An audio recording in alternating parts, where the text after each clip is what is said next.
the game. Hi, I'm Kelsa Dickey, the CEO of the Financial Coach Academy and my financial coaching business, Fiscal Fitness Phoenix. My coaching journey began more than a decade ago with me helping people for free from my dining room table. What was once a little business of mine has grown into a 7-figure company that employs a team of people. My goal is simple, to help you fall more and more in love with financial coaching. I believe financial coaching is the most rewarding way to make a living. If you are an aspiring financial coach or have been coaching for years, I'm here to help you create a business you love that gets your clients massive results. Let's get to it. Hey, Coach. Welcome to episode 69 of the Financial Coach Academy podcast. We're going to dive right in. I want to start, though, really quickly and apologize for my voice.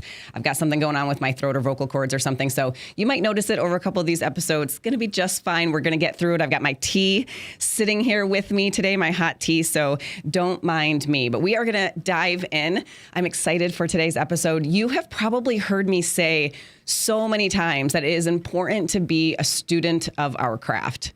But what exactly do I mean when I say be a student of this craft? What is our craft? What exactly should you study? That's what we're going to get into today and in the next few episodes. If you want to continuously grow and improve your skills as a financial coach, you are going to love these episodes. I know so much more today than I did when I started, and I hope that 15 years from now, I'll know even more than I do today. I think that is such a lovely thought. This growth, though, occurs simply by pulling on various threads, going down rabbit holes, and remaining curious. It comes from learning and applying, rinse and repeat, right? I want you to consider your skills as a triangle. There's 3 sides, and your goal is to continuously develop and strengthen each side. The first side are your financial strategies. Knowing how to crunch and analyze numbers, but also how to interpret those numbers, understanding how to examine the financial elements of a decision, learning about income strategies, debt management options, savings methods, plus so many more. We will dive into this side of your triangle in the final couple of episodes of this series. Side 2 of your triangle are your coaching methods. Communicating the financial strategies to clients so that they get it. Understanding how you create buy-in and how to approach a problem from different perspectives and your ability to break it down so that the client can see it and understand it. Using proven methods and frameworks to help clients visualize their path to success. These are your specific coaching methods that you can use, and this side of your growth triangle is going to be the focus of the beginning episodes of this series. And then side 3 of your triangle is your business acumen, learning the various strategies for running a successful business, marketing, sales, client onboarding, systems, financial strategies for actually running a business, hiring, delegating, all examples of skills you need to learn, then learn some more, and then learn some more. This last one is important because I talk to coaches every day who have completed a training or certification other than the Financial Coach Academy, and they say, well, I learned a new skill, but I can't use it because I don't know how to get clients. Of course, the skill they learned is likely related to one of the other sides of the triangle. So they learned a coaching skill, or maybe they gained some new financial knowledge, but then they don't actually have any clients to use their new skill with. Your first 2 sides of the triangle don't matter if you don't have any clients to use them with. I am incredibly proud to say that the Financial Coach Academy program covers all 3 of these. One question I get often is if the Academy only covers how to run the business side of financial coaching, and the answer is absolutely no. It gives you the financial strategies to do with clients as well as proven coaching methods so that you can effectively guide a client through those strategies as well. That's because in order to be a solid and well-rounded financial coach, I want you focusing on all 3 sides of this triangle. I know the idea of becoming a skilled coach, the actual coaching side of your work, can feel daunting. But if you arm yourself with proven techniques, you really can become a great coach. I'm excited for this episode because I'm going to give you a cheat sheet of these proven techniques. I'll provide a brief summary of each method. I'll refer to previous episodes where I did deeper dives or used some of these methods in a concept you've already learned from me. And in future episodes, I also look forward to going even deeper on some of these methods as well. Today's goal is to give you a starting point so that you can begin to explore these concepts on your own. I am giddy because as far as I know, Coach, there is nothing else like this that exists. And not just for financial coaches, but for coaches of all kinds. I really think this cheat sheet will have a positive impact, but you can tell me what you think. I have made this cheat sheet downloadable for you so you can pick one of these techniques, explore it, and check it off. You can create a game out of it. Pick one technique per week or month and allow yourself to just get curious and expand your understanding of these methods and techniques. Find another coach or a group of coaches to explore these topics together. You can download this cheat sheet by going to financialcoachacademy.com/coaching cheat sheet. Again, financialcoachacademy.com/coaching cheat sheet to get your free coaching cheat sheet. Now to start, I want you to think about what you hear coaching is most often. I suspect that it's quite general.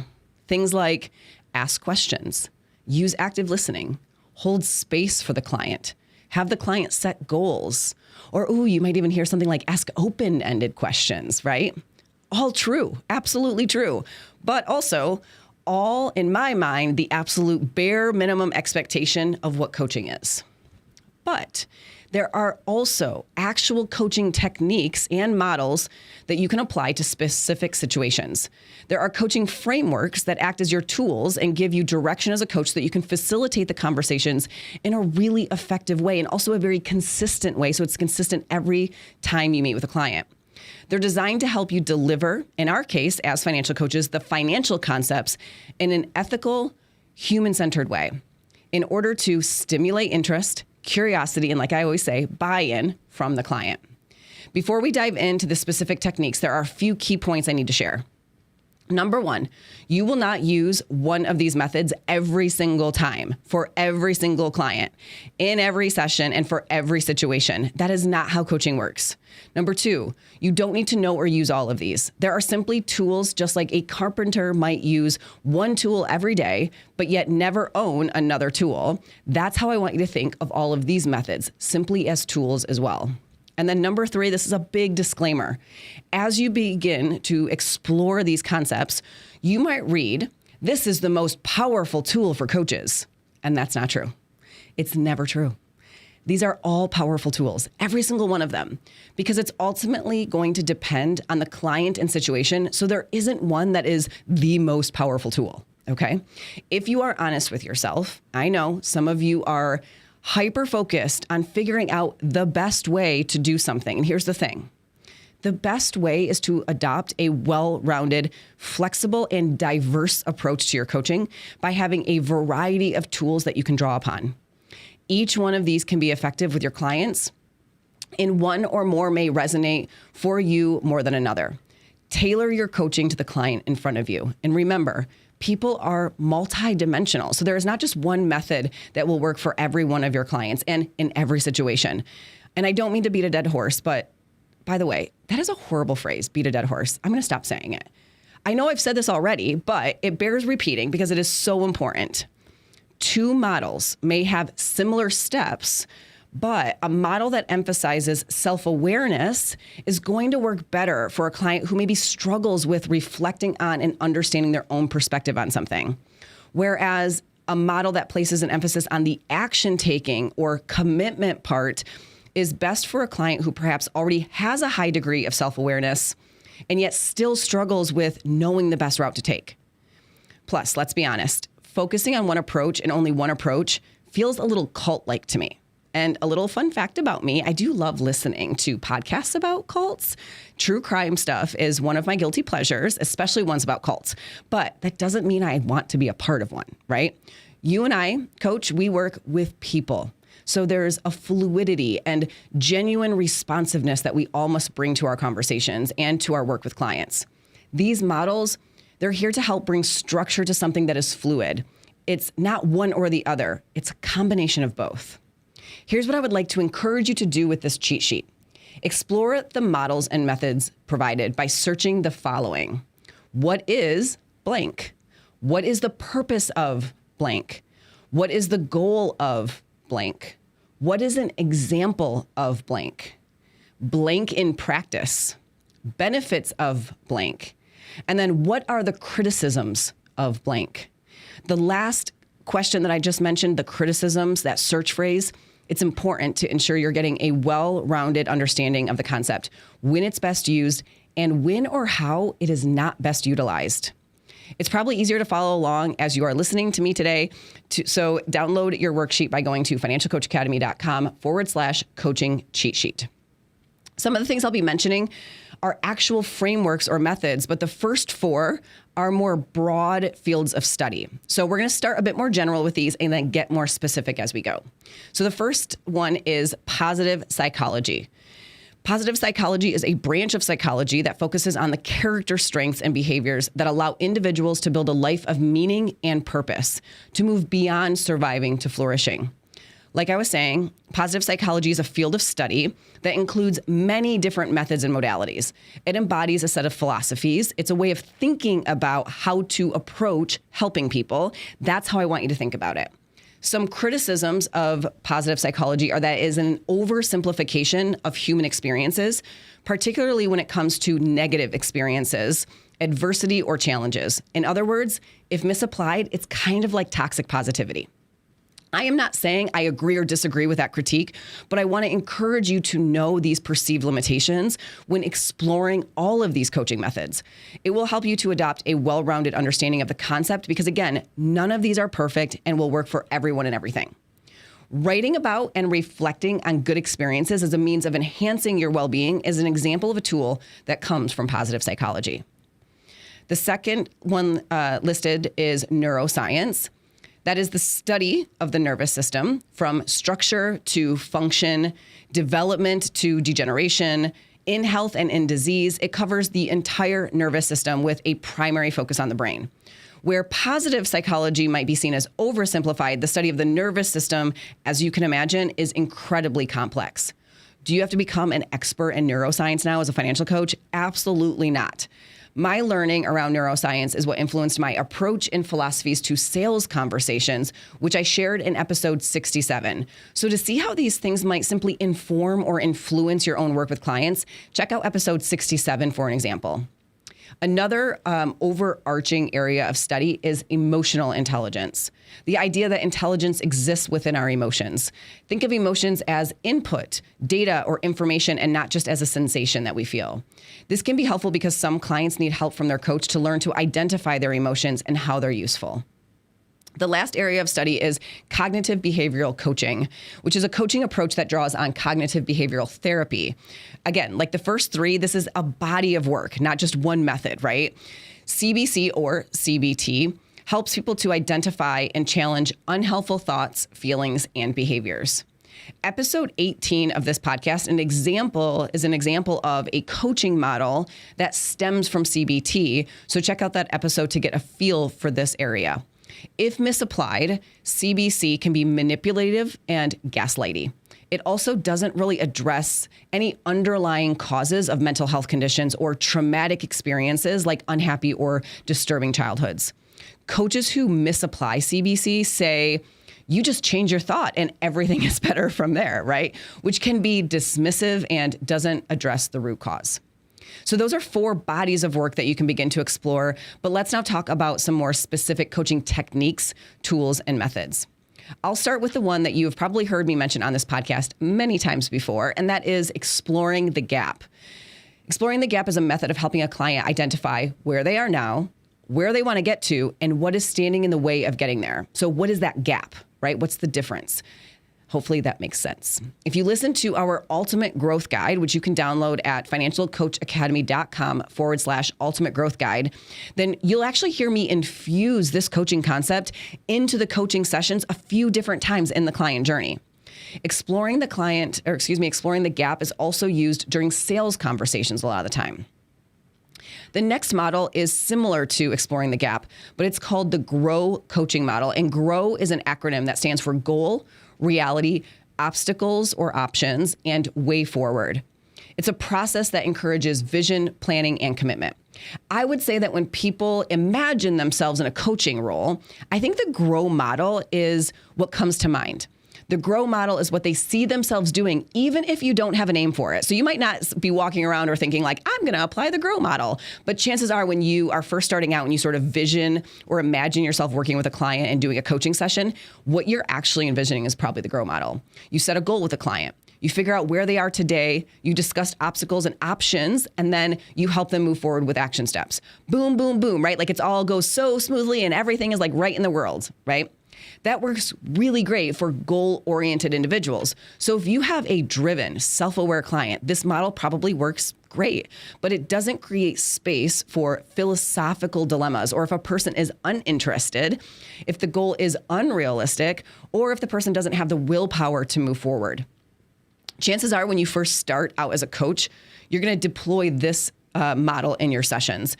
And then a client doesn't take action, or they get stuck, or they say they want to accomplish something, but without the means or desire to actually do it, and you're not sure what to do. That's where a lot of these other coaching models that I'm going to share in just a little bit come in and can actually work a lot better.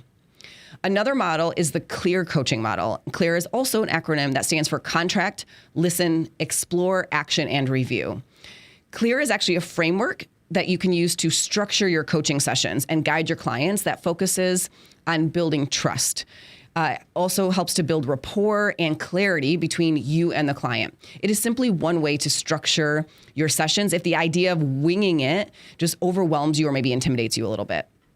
One pitfall, though, to the CLEAR coaching model is that it requires the client to assess their current situation on their own. And some clients simply cannot do that in an effective way, especially when it comes to their financial position on something. Another model to explore is transactional analysis. TA helps to understand how we respond to communications and interactions. So it's a framework for better understanding why we think, feel, and act the way we do. But transaction means in our interactions with others, okay? This is really helpful when you have a client and they need to establish financial boundaries with a longtime friend or family member. It can also be helpful when first establishing new habits, and the way your client is acting or behaving is vastly different than perhaps the way they made the decisions in the past. And they're sort of getting either pushback or, people in their life is noticing. Finally, if you find yourself in fight or flight mode, TA can be a useful tool. An example that you've actually heard me discuss on this podcast before is how I respond personally when I see two people sort of being verbally abusive or sort of mean to each other in their communication style. My reaction to that dynamic, if I wanted to coach myself through that and improve in those situations, I could actually look to transactional analysis as a tool to help me do that. Another model is the Gestalt cycle of awareness. This is a comprehensive model for understanding how we navigate experiences. The model represents the non-linear process by which we continuously interact with our environment. It is phenomenal for helping the client to gain awareness of what they are experiencing. The 7 stages of the Gestalt cycle of awareness are sensation, awareness, mobilization, action, contact, satisfaction, and withdrawal. My lesson on spending triggers, which I shared on episode 40 of this podcast, is a perfect example of a coaching concept built around the Gestalt cycle of awareness. And I want to, just for a moment, use this method, the Gestalt cycle of awareness, to highlight something that I think is really important, coach. Think about how a client might react to their checking account being overdrawn. Again, maybe, compared to how you might feel if your account got overdrafted. Some clients, if you noticed, don't seem to care. And I can tell you that if I overdrafted my account, I would experience a very intense sensation, right? Maybe you would too. But clients sort of are like, sometimes, right? The Gestalt cycle of awareness says that in order to notice something, so in order to gain awareness, you must first experience some sort of sensation. It can be a positive or negative sensation, touch of someone's hand on your leg, feeling of hunger or your stomach rumbling, and we notice that sensation, right? If you've had the thought that some clients don't seem to care that their checking account is overdrafted again or that they went over their budget, it's probably not a caring thing.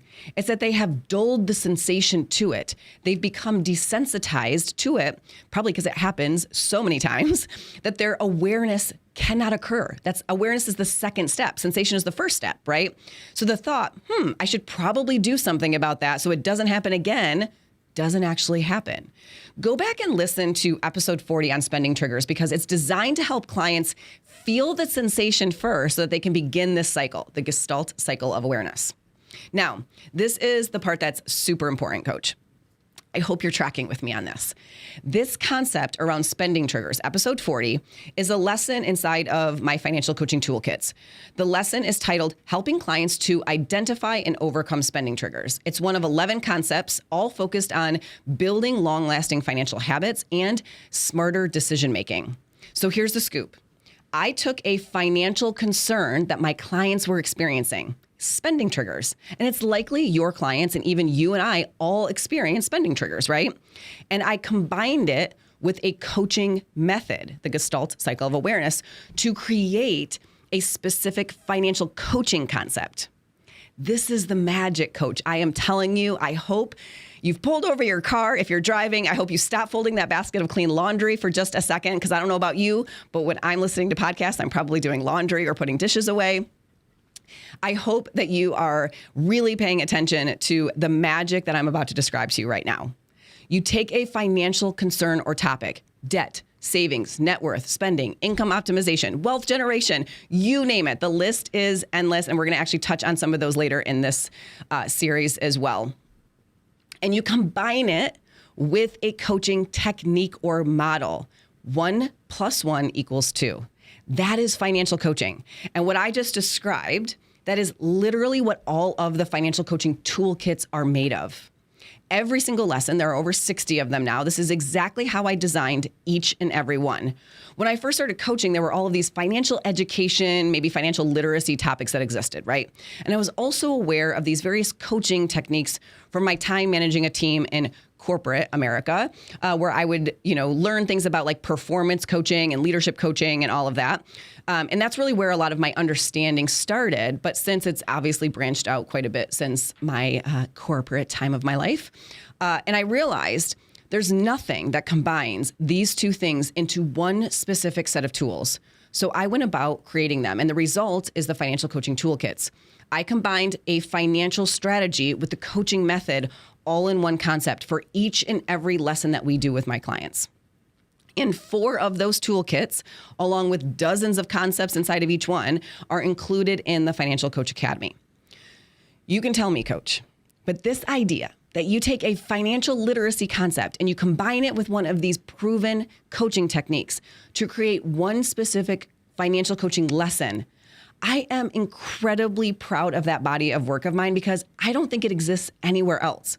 If I could pick one thing to do all day with my time, if I had to pick only one thing and say that was my job, it would be this. I truly believe that my zone of genius, and I could do it all day and never tire of it, is taking these 2 pieces of the puzzle and building them and marrying them together into one concept.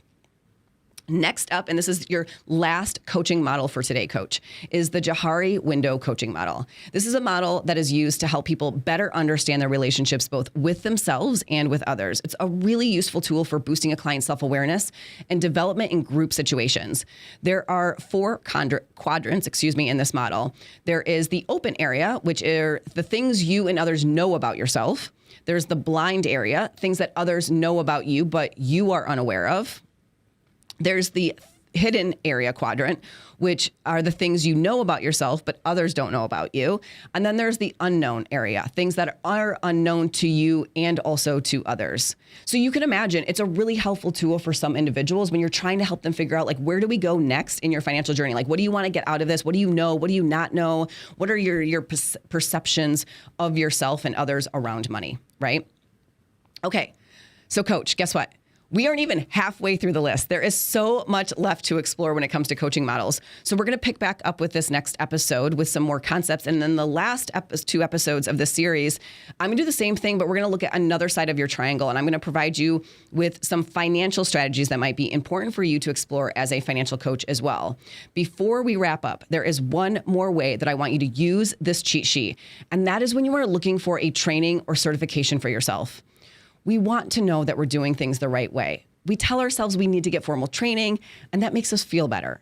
It comes from a desire to know that we're doing things right and to know that we are a skilled coach, to have confidence that we're going to help somebody in a very skilled way.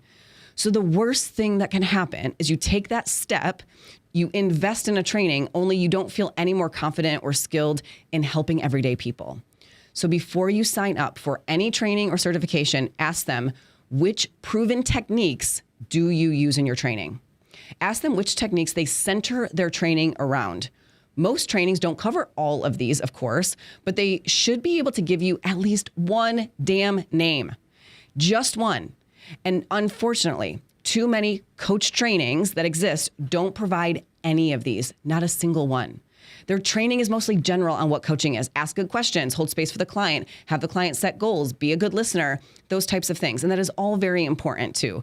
But do they actually provide you with proven coaching techniques? And if so, which ones? That is the question to ask. Next episode, we're going to continue to explore various methods, techniques, and models to help you become the best coach possible. And next episode, I'll share the model that I think represents my style of coaching the best. I hope this is as fun for you, coach, as it has been for me. Here is your reflection question. In order to honor the coaching philosophy, I like to end every episode with a question for you to reflect on. The purpose is to deepen your awareness of your thoughts and help you gain clarity on today's topic. Hopefully it makes even more sense to you now why I end each episode with a question such as this. If you are watching on YouTube, drop a comment with your answer to today's question, or you can join the conversation in our free community for financial coaches called Financial Coaches Unite, and you can find the link to that group in our show notes. Here's your question. What do you think of this cheat sheet and this way of thinking about your coaching skills? How will you utilize this cheat sheet to become a student of your craft, continuously learning and growing in your skills as a coach? I believe financial coaching is the best and most rewarding way to make a living. I truly love what I do. If you're ready to learn and see how to become a profitable, successful financial coach, check us out at financialcoachacademy.com to learn more about our online courses, free trainings, and our events. As always, I love hearing from you. If you have any questions for the podcast, or if you want to share your thoughts with me to today's question, go to financialcoachacademy.com/podcast. And if you love this podcast, hit the thumbs up button on today's episode, subscribe, and leave us a rating or review on Apple Podcasts. It would mean the world to me. I will see you next week, Coach.